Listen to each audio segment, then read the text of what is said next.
wá gbọ́ ohun tí ìràwọ̀ rẹ ń fẹ́ kí o ṣe lọ́jọ́ tòní, kí ọjọ́ tòní lè dára, kí o lè sunwọ̀n, kí o lè rí tiẹ̀ ṣe lónìí.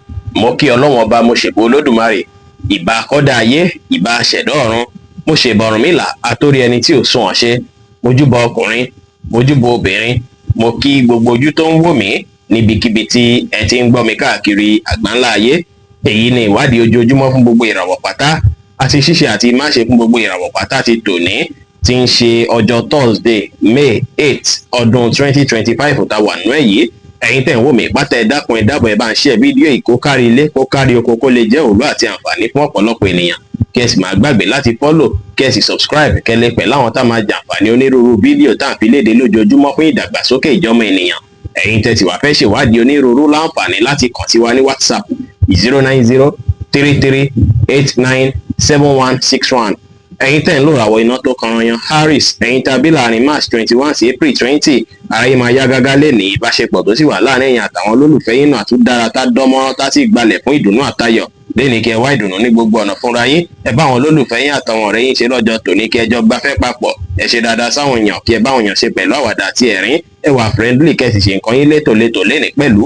White jẹ́ kọ́lọ́ tó dára jù fún yín láti wọ̀ láṣọ lónìí. Aago 5 ní ìrọ̀lẹ́ sí aago 6 ní ìrọ̀lẹ́ ní àkókò èyí tó dára jù fún yín láti fi ṣe ohun tó ṣe kókó, tó ṣe pàtàkì jù nínú ìgbésí ayé yín ní ọjọ́ tòní. Ẹ̀yin tẹ́ ń lò ràwọ̀ erùpẹ̀ alámọ̀ Taurus, ẹ̀yin tàbí láàrin April 21 sí May 20, ó ṣeé ṣe káwọn kùdìẹ̀kudiẹ̀ kan wáyé lọ́jọ́ tòní, ṣùgbọ́n kẹ́rí challenges èyíkéyìí tó bá jẹ́ lọ́jọ́ tòní bí àǹfààní láti ní ìdàgbàsókè, kí ẹ wá fi ìgboyà ṣohunkóhun lénìí. Ẹ máa wá rí wípé ìrọ̀rùn lẹ́ẹ̀fì mójútó gbogbo kùdìẹ̀kudiẹ̀ tó bá jẹ́ lọ́jọ́ tòní, tẹ̀sí máa borí rẹ̀. Ẹ bá lè gbé gbogbo tension ẹ̀ kúrò lọ́kàn pátápátá tí ẹ sì fi ìgboyà ṣe.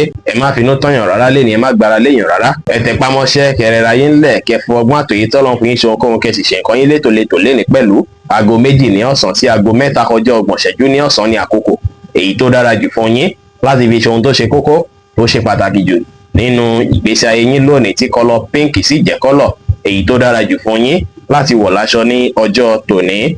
Ẹ̀yin tẹ́ ń lò ràwọ̀ afẹ́fẹ́ aláwàdà Gemini, ẹ̀yin tàbí láàrin May 21 sí June 21, agbára kankan máa wà fún yín lénìí bí ìgbà pé gbogbo nǹkan tó bá dàbí ìṣòro yín pátá kí ẹ mú kúrò pátápátá ló máa rí lọ́jọ́ tòní. Lénìí gan ọ̀wà sí àtìṣe tí kọ̀ọ̀kan tẹ́yìn fúnra lára yín wò ó ṣeéṣe kí ẹ máa wò pé bóyá mi ìfẹ́ hùwà báyìí mọ́, ìwà báyìí mo fẹ́ bẹ̀rẹ̀ sí ní máa wò, kẹfẹ́ ṣe ìjà wọn kankan.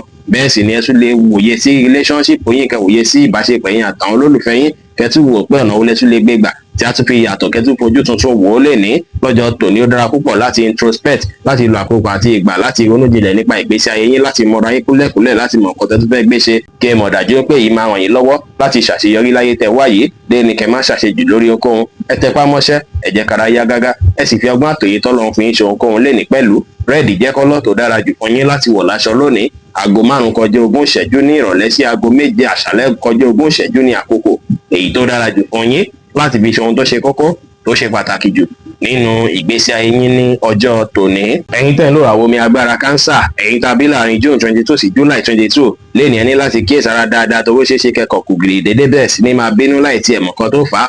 Lọ́jọ́ tòní kẹ́ kíyèsára kí ẹ má lọ wà ní public place, kẹ́ tó wà lọ máa bínú àbíjù níbẹ̀. Kẹ́ rí dájú pé control ara yín dáadáa lọ́jọ́ tòní láti jẹ́ kí nǹkan kíkan tó bá dàbí ìṣòro èlé kó wulẹ̀ rọlẹ̀. Ó wá dára lọ́jọ́ tòní kẹ́ báwọn èèyàn ṣe, kẹ́ socialize, yẹn tún lè ràn yín lọ́wọ́ láti calm down.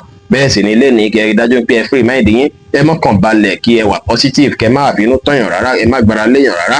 Bẹ́ẹ̀ sì ni kẹ́ mú sùúrù, kí ẹ gbà láfíà láàyè ibikíbi lénìí. Light green jẹ́ kọ́lọ́ tó dára jù fún yín láti wọ̀ láṣọ lónìí. Aago 7 àṣálẹ́ sí aago 8 àṣálẹ́ ní àkókò èyí tó dára jù fún yín láti fi ṣe ohun tó ṣe kókó, tó ṣe pàtàkì jù nínú ìgbésí ayé yín ní ọjọ́ tòní.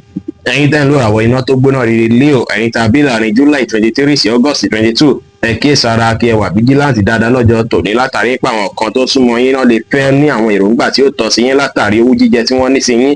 Lọ́jọ́ tòní ẹ má ṣe jẹ́ kí ẹnikẹ́ni tó bá ń sọ̀rọ̀ òdì àbí ọ̀rọ̀ àìtọ́ sí yín àbí tí wọ́n ń bo yín, ẹ má jẹ́ kí yẹn wulẹ̀ ṣàkóbá fún nǹkan tó ṣe kókó tẹ́ fẹ́ ṣe lọ́jọ́ tòní.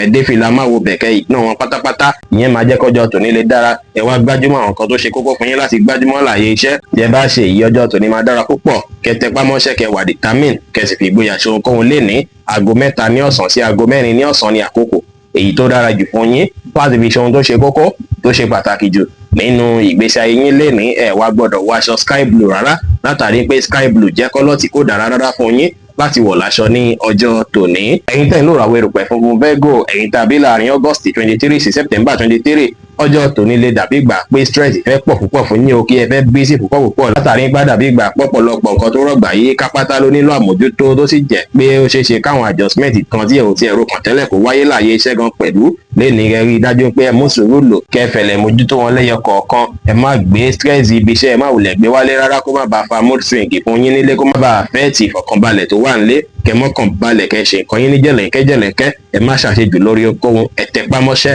ẹ wà positive, kẹ́ sì má ṣe sẹ́yìn pé ó ti sú yín àbòsí rẹ̀ yẹn rárá. Aago 3 ní ọ̀sán sí aago 4 kọjá 30 ìṣẹ́jú ní ìrọ̀lẹ́ ní àkókò èyí tó dára jù fún yín láti fi ṣe ohun tó ṣe kókó tó ṣe pàtàkì jù nínú ìgbésí ayé yín ní ọjọ́ tòní, tí kọ́lọ̀ brown sì jẹ́ kọ́lọ̀ èyí tó dára jù fún yín láti wọ̀ láṣọ ní ọjọ́ tòní. Ẹ̀yin tẹ́ ń lò ràwọ̀ afẹ́fẹ́ márìmí fín Libra, ẹ̀yin tàbí láàrin September 24 sí October 23, ọjọ́ tòní inú yín máa dùn, ayọ̀ yín máa kún pàápàá láàyè iṣẹ́ yín látàrí pé gbogbo nǹkan kíkan tẹ́ bá dáwọ́ lé pátá lẹ máa ṣàṣeyọrí lórí rẹ̀. Gbogbo nǹkan kíkan tó bá dàbí ìṣù tẹ́ ní pẹ̀lú èèyàn, ẹ̀yin gangan lẹ máa jàre wọn lọ́jọ́ tòní. Ìbàjẹ́ court case, ẹ̀yin lẹ máa jàre àwọn tó ṣe é pé wọ́n wà ní higher position sí yín bí ọ̀gá àbáwọn tó jù yín lọ láyè káyè, gbogbo pátá lẹ máa rà nígbà lọ́dọ̀ wọn lọ́jọ́ tòní, téyì sì máa jẹ́ kí ẹ tún rí àwọn èrè ń jẹ kọ̀ọ̀kan lẹ́ni. Ẹ má finú tọ̀yàn rárá, ẹ má gbára léèyàn rárá o, ẹ tẹpá mọ́ṣẹ́ kẹrẹra yín lẹ̀ kẹ́ ṣe nǹkan yín létòlétò lẹ́ni. Green jẹ́ kọ́lọ̀ tó dára jù fún yín láti wọ̀ láṣọ lónìí, aago 4 ní ìrọ̀lẹ́ sí aago 5 ní ìrọ̀lẹ́ ní àkókò èyí tó dára jù fún yín láti fi ṣe ohun tó ṣe kókó tó ṣe pàtàkì jù nínú ìgbésí ayé yín ní ọjọ́ tòní.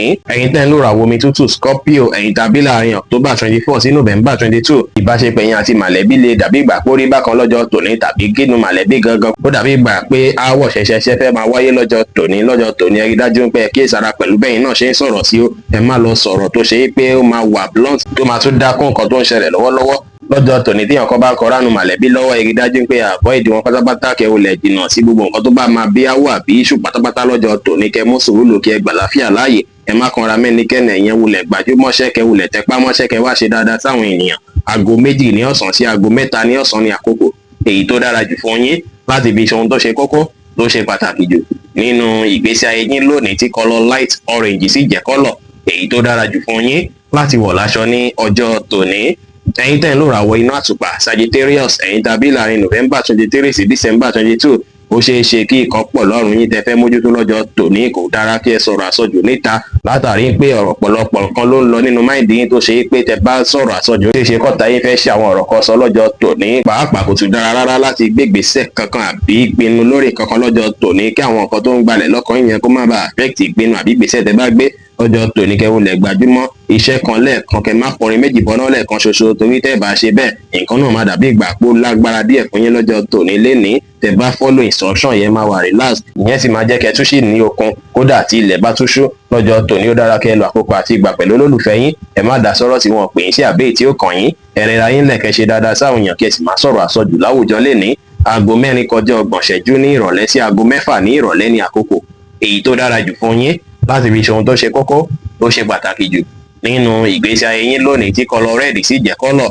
èyí tó dára jù fún yín láti wọ̀ láṣọ ní ọjọ́ tòní. Ẹ̀yin tẹ́ ń lò ràwọ̀ erùpẹ̀ eléruku Capricorn, ẹ̀yin tàbí láàrin December 23 sí January 19, ọjọ́ tòní dára púpọ̀ láti wà pẹ̀lú olólùfẹ́ yín, láti jọ gbafẹ́ papọ̀, láti jọ fìfẹ́ hàn síra yín dáadáa. Ọjọ́ tòní ọjọ́ romance ló jẹ́ o, ẹ wulẹ̀ lo ọ̀pọ̀lọpọ̀ ọjọ́ tòní láti fi wà pẹ̀lú olólùfẹ́ yín, láti fi enjoy ara yín. Ẹ̀yin tẹ́ sì jẹ́ single gan, ó ṣeé ṣe lọ́jọ́ tòní kẹ́ ṣalábàápàdé olólùfẹ́ tí yín náà lọ́jọ́ tòní o. Ṣùgbọ́n gbogbo ọ̀rọ̀ ìfẹ́ lọ́tùn lósì lọ́jọ́ tòní, ẹ má jẹ́ kó tún wá distract yín láti má lè mójútó àwọn nǹkan tó yẹ kẹ́ mójútó láàyè iṣẹ́ lọ́jọ́ tòní. Ẹ bá wọn yàn sọ̀rọ̀ pẹ̀lú ìfẹ́ lénìí, ẹ bá wọn ṣe pẹ̀lú àwàdà àti ẹ̀rín, kí ẹ sì fi ìgboyà ṣe ohunkóhun tẹ́ bá mójútó lénìí. Góòdù jẹ́ kọ́lọ̀ tó dára jù fún yín láti wọ̀ láṣọ lónìí, aago 11 láàárọ̀ sí aago 12 ní ọ̀sán ní àkókò èyí tó dára jù fún yín láti fi ṣe ohun tó ṣe kókó tó ṣe pàtàkì jù nínú ìgbésí ayé yín ní ọjọ́ tòní. Ẹ̀yin tẹ́ ń lò ràwọ̀ afẹ́fẹ́ oníbínú Aquarius, ẹ̀yin tàbí láàrin January 20 sí February 19, ó ṣeé ṣe kó ṣe yín bí ìgbà pé kí ẹ wulẹ̀ wòye sí àwọn nǹkan tẹ́ ń ṣe lójoojúmọ́, kẹ́ tún yí àwọn kankan padà ní ìgbésí ayé yín lọ́jọ́ tòní. Àwọn changes tó wá fẹ́ wáyé yìí ó ṣeé ṣe kó jẹ́ èyí tó máa mú ìdùnnú wá púpọ̀, bẹ́ẹ̀ sì ni ó dára púpọ̀ kí ẹ ṣe fáwọn aláìní lọ́jọ́ tòní. Tẹ́ bá nípá láti ṣe fún wọn, ìyẹn máa dára púpọ̀, á jẹ́ kára yín yá gágá. Kẹ́ wá ní lọ́kàn pé expect kankan látọ̀dọ̀ ẹnikẹ́ni, bóyá dáadáa tẹ́ wá ṣe kí wọ́n máa wọ̀ pé ó yẹ kí wọ́n appreciate yín àbí kọ́ ṣe nǹkan fún yín o. Irọ́ ẹ̀yin tí àṣẹ ti yín fún Ọlọ́run ọba lọ́jọ́ tòní, lẹ́ni kẹ́ gbájúmọ́ṣẹ́, kẹ́ lè róore gbámú, ẹ wà positive, ẹ ṣe dáadáa sáwọn èèyàn, ẹ sì pa àwọn àṣírí kọ̀ọ̀kan yín mọ́ lórí ohunkóhun lọ́jọ́ tòní kó lè já sí bí ẹ ṣe ń fẹ́. Brown jẹ́ kọ́lọ̀ tó dára jù fún yín láti wọ̀ láṣọ lónìí. Aago 2 ní ọ̀sán sí aago 3 kọjá 30 ìṣẹ́jú ní ọ̀sán ní àkókò èyí tó dára jù fún yín láti fi ṣe ohun tó ṣe kókó tó ṣe pàtàkì jù nínú ìgbésí ayé yín ní ọjọ́ tòní.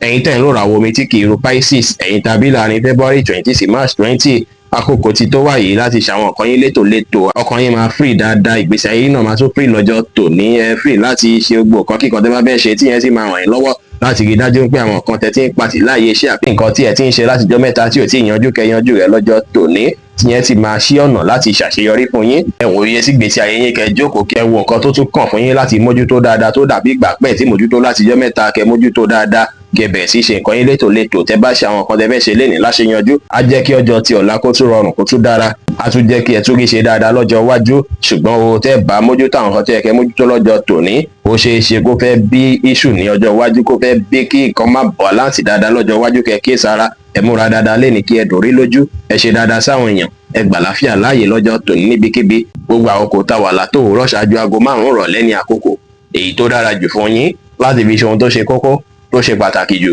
nínú ìgbésí ayé yín lónìí, tí kọ́lọ̀ purple sì jẹ́ kọ́lọ̀ èyí tó dára jù fún yín láti wọ̀ láṣọ ní ọjọ́ tòní. Bí ó ṣe jẹ́ nìyẹn fún gbogbo irúfẹ́ ìràwọ̀ méjìlá tó wà pátá. Ẹ̀yin tẹ́ ń wò mí pátá, ẹ má gbàgbé pé Ọlọ́run bo Olódùmarè nìkan lọ́ba tó ní ìmọ̀ jùlọ. Fẹ́yìn tẹ́ fẹ́ ṣèwádìí onírúurú, ẹ láǹfààní láti kàn sí wa ní WhatsApp 09033897161. Ire gbogbo ajẹ́ tiwa lónìí, lọ́sẹ̀ yìí, lóṣù yìí àti ní gbogbo ọjọ́ ayé wa láṣẹ Ìdùmarè. Ire o.